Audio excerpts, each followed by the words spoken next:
We took some of the hottest takes from hip-hop Twitter, and we're going to get right into this. Let's start off with Johnny, and I want you to react to this one, bro, because I think you're going to get mad at this one. Graduation is very overrated. It has the second lowest points out of any solo Kanye album, bottom 3 solo Kanye album, bro. That's a fucking horrible take, How do you bro. feel How about are you going that to one? make that claim when you have projects like Jesus King, Donda, and Ye that are clearly like the bottom 3 of Kanye's catalog?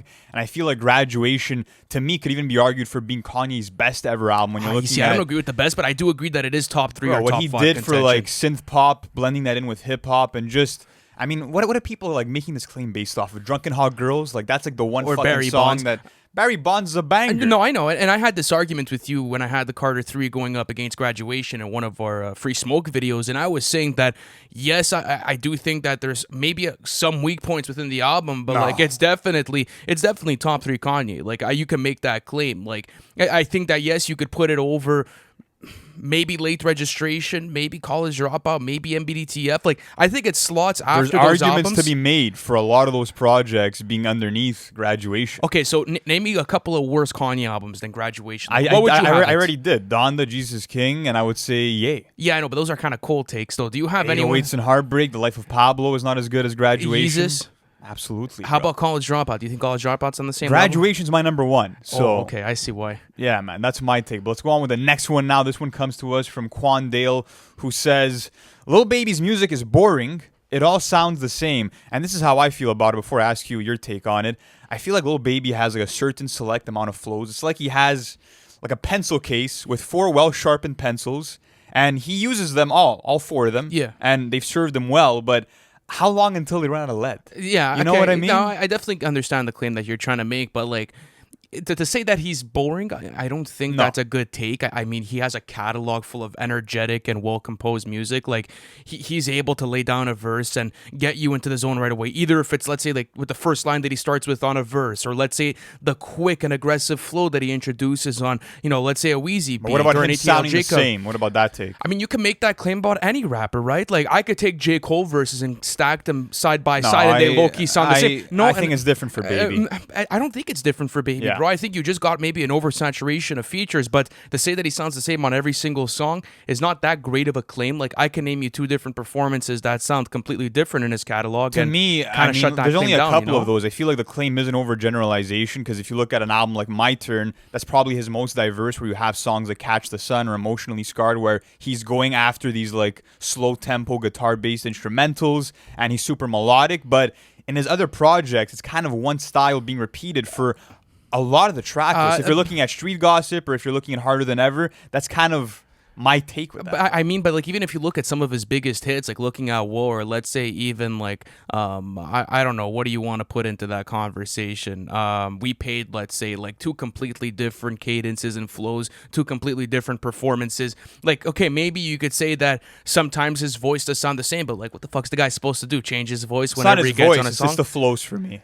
I think that's what it Yeah, comes but like, down as you to. said, like, he has 4 to 5 flows that are extremely aggressive and so well calculated that like he could find a way to find those pockets of spaces in his albums. And I want to see how it's going to translate on this new album, but I just don't think that generalization is a good take in my All right, opinion. what do you have next? All right, I got a next one. And like, listen, this is a super hot take because we have a lot of goated trap albums, but this comes from Ewan, and you said, without warning. What was his name? Ewan. It's Okay, it's like Ewan. Evan. It's Evan, but like with a W. You just dropped like a mumble rap line right there. E1. Okay. Yeah, I'll say E1. My bad, bro. And he said, Without Warning is the best trap album of all time. And this is a steamy hot fucking take, because you have albums like Rodeo in there, you have DS2 in there, and you have Barter 6. You have a whole catalog, but I know you're a big Without Warning fan. I've recently been having it heavy in my rotation, and I've been finding a lot of value in like a lot of other songs, like let's say Matt Stalker's and other. But how do you feel about that type of claim? Do you think it could take the throne for the best trap album of all time? I love this take, and I feel like it doesn't get the same love or praise that something like Rodeo or DS2 does, but this is really in the upper echelon, bro. Like when you're looking at like could you an say album, that it's better than DS2 or Rodeo? I think you can make that argument, bro. I that's a think you tough really argument to can. I make. mean, when you're looking at the way that 21 and Offset complemented each other, the soundscape from Metro Boomin, like, has there ever been a trap album that really sets the mood and atmosphere better than DS2. Without Warning? Not for me. I think DS2, and I think that's a bad claim saying that DS2 doesn't do it just because I didn't say it doesn't do it. I said that Without Warning really puts you in that Halloween Nightmare on Elm Street type of fucking vibe. Absolutely it did, and I agree has with you. character. It does have As it is a character, but soundscape, you know? going through DS2, you still feel that character on a different level. You know, it's probably one of the most iconic trap albums of all Bigger time. trap anthems for sure on there. Absolutely, Yeah. higher highs, and I do think that, like, yes, the chemistry was super sick between Offset and 21 Savage. I love the album. I think it's phenomenal. I just think that it's great. It's just not It's up there. perfect. It's not great. It's a perfect fucking album, bro. It's not there with DS2. Oh and yeah, it's Rodeo, on that level. in my opinion. It's on that fucking playing field. No, I don't think you could play with those albums. I think like you could place it in your top 10 list, your top 5, but you have to have Rodeo and, you know, DS2 in contention wherever you go. So that's at least my take on it. That's why I called it Stevie. Next up, Dominic, thank you for sending yours in, man. You said Jid is better than J. Cole, and it's not even close. Oh, that's a But crazy you know what's weird comparison. about this? That I feel like it's kind of like this recent opinion where, like, after the Forever story, a lot of people are kind of like jumping on the Jid bandwagon. But like, he's been a lyrical killer. Like, he's been doing this since songs like General, since 151 Yeah. Rum. Like, I feel like people are only now kind of realizing that he's really on that upper tier of rappers for this new Well, generation. it's kind of like if you know, you know type of situation. Like when we had joined hip hop Twitter, maybe in like 2019, like there was always great opinions about JID and his music being one of the best lyricists in the game. You know, the arsenal of flows and cadences that he could put together, like the song concepts. I just think like when you have to compare him against J. Cole, like one of the best of our generation, if not the best, which you can make an argument for, I don't think it comes close, to be honest with you. I'm not sure that someone like JID has a developed catalog like J. Cole does at the moment, and you can make that argument too, because listen, JID's been dropping mixtapes since like 2013, so he's had longevity to build up some sort of a catalog with the mixtapes and albums.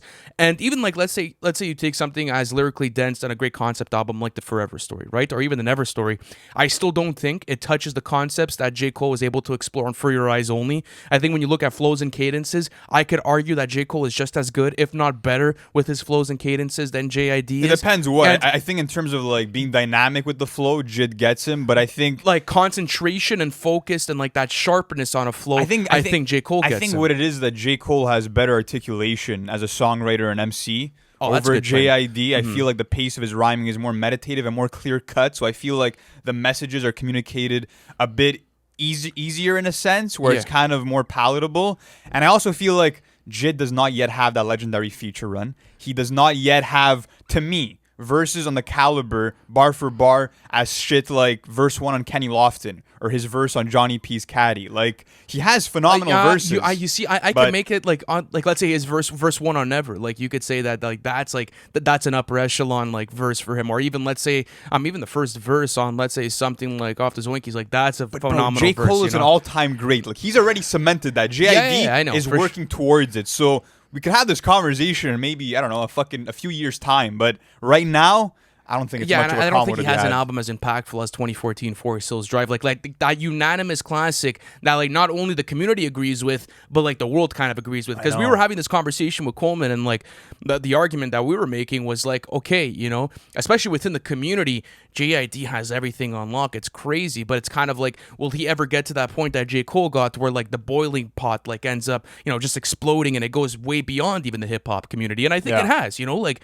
he's had amazing features on Imagine Dragons songs, and he's reached over 30 million monthly listeners on Spotify. It's just like he needs that 2014 maybe, you know? It's just crazy how so many people have this opinion and actually believe the Forever Story is better than any Cole project. I Like, don't think so. It's a very popular opinion, though. It's crazy. I know people are probably going to come after us for that one, but let me go on to my next one. This comes to us from Our Generation Music, fantastic platform, guys. Go check them out if you have not already. And they said the new wave will garner a greater impact on the culture than the original SoundCloud era. So this is quite interesting. Just for context for you guys, there's this whole new SoundCloud era that's coming up through hip hop. It's quite exciting because there's a lot of new faces, a lot of new sounds, a lot of experimenting, and a lot of a loose field of projects coming out right now. But I will say this.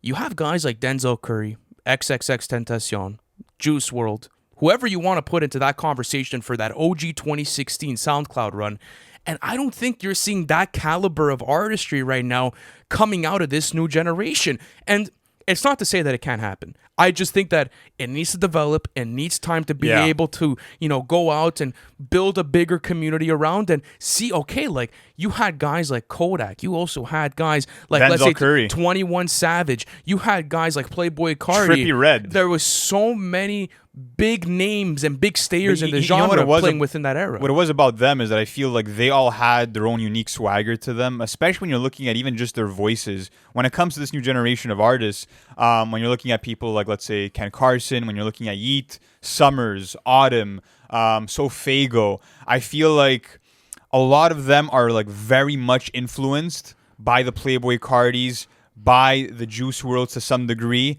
and I feel like a lot of them have yet to kind of find their own identity, to be honest with you, because I'm finding that a lot of them share a similar production style when you're looking at having these spacey synths, these chiptune synths, having distorted drums often. I feel like the rapping is getting even more inaudible than it ever was. And at this point, I just feel like I don't know if these guys are like the kings of the underground rap scene right now.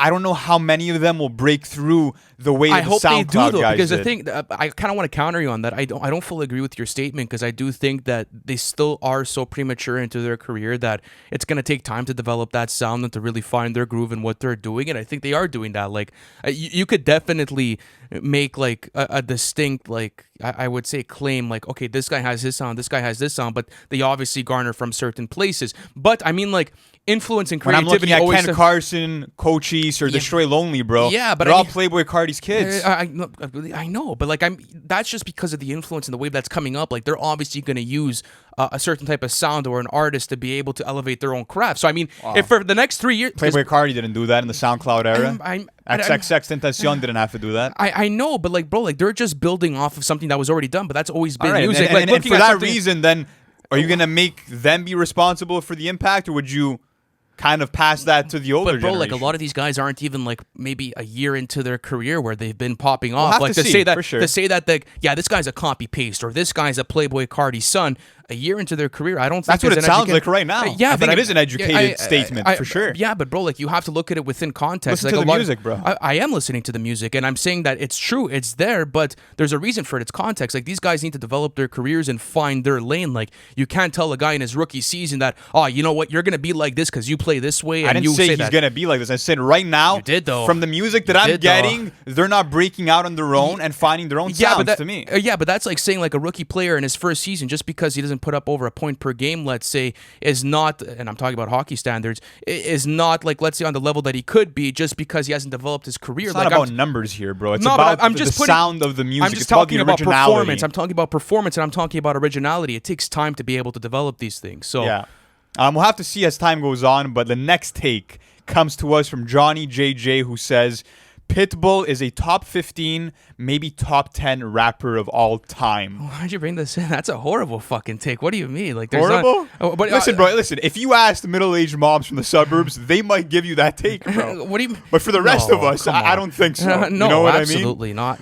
But you know what, That's bro? such a cheesy He had a pretty good battle rap career before he kind of blew up in the mainstream. I have to give him that. But at this point, it's just like Pitbull has never dropped a verse where I had to like replay it and be like, holy shit, what did he just rap? Yeah, there? but that's the nature of his You know content. what I or, mean? like the lane that Yeah, he was but in. Don't, You know? don't make the claim that he's one of the best rappers of all time. No, but he's not one of the best rappers of all Yeah. time. Remember in the, I think it was what video did we do? The worst rappers list? Yeah, like him and Florida, like kind of counted as the same person, just because they came up in the same lane and they were kind of maybe doing the same thing as far as like pop rap But goes. Pitbull And- has some bangers, bro. Rain You Over think- Me. Okay, hold on. Give hold me on. everything. Let me ask you, hotel room. I think that you could also make the conversation that maybe he's like a top 15 like pop rap like rapper, for sure. Like someone that's really stuck within pop rap. Like who's really done it like Pitbull on that type of success and that type of like he's obviously not making Omatics or like Ready to Dies, but you know, fuck it, he He's had fun some good to stuff. listen to, bro. I'm not gonna lie. Bro, of course. How many times were we hammered and we listened to like a Pitbull song and you get bro. absolutely fucking I would litty love titty, to hear you know? Pitbull come back into the clubs, bro. At least because the clubs that I'm at, like, I'm not hearing that shit. Oh,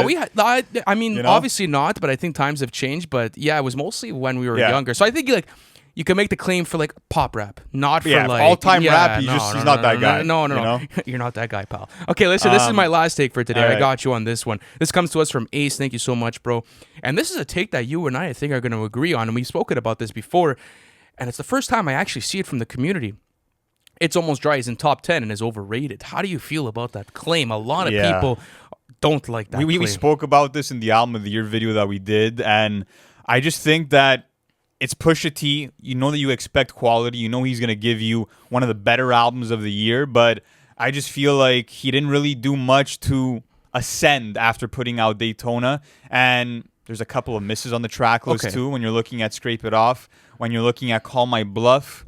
Not one of my favorites off there. And for an album that we waited, 4 years for, it didn't do much to add to the pantheon of amazing classic records that Pusha T has. Okay, let me ask you something. I want to play a bit of devil's advocate because I agree with the take. Like, it would probably not crack my top 10 or like around that list. Like, maybe top 15. Like, okay, so do you see the reasoning behind people having it as like their album of the year? Like, forget Pusha T like not leveling up in any sort of way from Daytona. Forget his previous projects, whatever. Like, It's Almost Dry as a standalone project alone. Do you think it competes in that top 10? No, I don't think so. I think you can make the argument for it being there just because you are getting awesome production, you are getting killer coke metaphors, but I just feel like I said, he didn't like step up the pen game. I did like the different vocal inflections he tried out on songs like Diet Coke, for example. But I just don't think that it matches up with the rest of the albums we got this year, because you have amazing projects from Saba, from JID, Denzel Curry, Kendrick, Benny the Butcher, so on and so forth. So yeah, like Cheat Codes and like a bunch of different projects that came out this year. And I think it's interesting that like people are kind of like taking It's Almost Dry and putting it as like the unanimous album of the year, and I can't really understand that just because like objectively speaking, you do have much better track lists, like a lot more dynamic, a lot better in soundscape and production. But I think it's just because like people are gonna see like Pharrell and Kanye sample flips and like they're gonna say, oh, okay, because that just happened, that's gonna have to be my album of the year now. I can't hear anything else. Like I don't necessarily. It is super well produced. It is super well produced, but I just like I don't think just because it's Kanye and Pharrell at the helm of the production that it's the best produced album of the year. And I think that a lot of people see, okay, Pusha T attacking a shorter track list, coke metaphors, lots of great songs, produced by Kanye and Pharrell. That's my number one. But I think it goes deeper than that because you have to play a compare and contrast game, when you're making that top 10 of the year list. Absolutely. So not top 10 for us, but last take of the day, Adam Hip Hop says, Blonde is one of the most overrated albums of all time. Jeez. Channel Orange blows it out of the water. Okay, I could understand where people come from saying that Channel Orange is better than Blonde. That's fine. That's a good take. Yeah. But to say that album is overrated is a horrible fucking. It's literally one of the best R&B albums that we got from the 2010 decade, if not the best, in my opinion, bro. Because think about it, like what Frank Ocean did with R&B was so different than what everyone else was doing. And if you want to go through that track list and go look at, let's say, songs like White Ferrari or Nikes, like how are you gonna say that those are overrated songs and that's an overrated track list as a whole? He's literally like a fucking shapeshifter on this album. When you're looking at the different vocal pitches, him singing 3 octaves on a song like Nights, when you're looking at even like the occasional rapping performances on here, when you're looking at the themes of him looking at his childhood and looking at who he is now, like there was so much emotion poured into this. Absolutely. And he evoked so much nostalgia when listening. Pink plus White, Be Yourself. Like, dude, there's too many great tracks. I think on it's this his masterpiece, to be honest with you. I think really it is his masterpiece, but I do think that Channel Orange is on that similar playing field for me. It definitely is, but to say that that's an overrated album just doesn't make sense to me. It's perfectly rated. Like, people consider it a masterpiece because it's genuinely a masterpiece. You won't find a single fucking flaw within this album, and you ask anyone about that, and they'll all unanimously agree. It's kind of like Tip of a Butterfly within R&B space. Yeah, within the R&B space. Like that's like the masterpiece of the 2010 decade. So listen, guys, this was fun. We did a bunch of different hot takes. Leave your hottest take in the comment section and let us know, where do you disagree with us, where do you agree? And guys, thank you so much for all the support on these videos. We really do love you guys, and we'll catch you on the next video.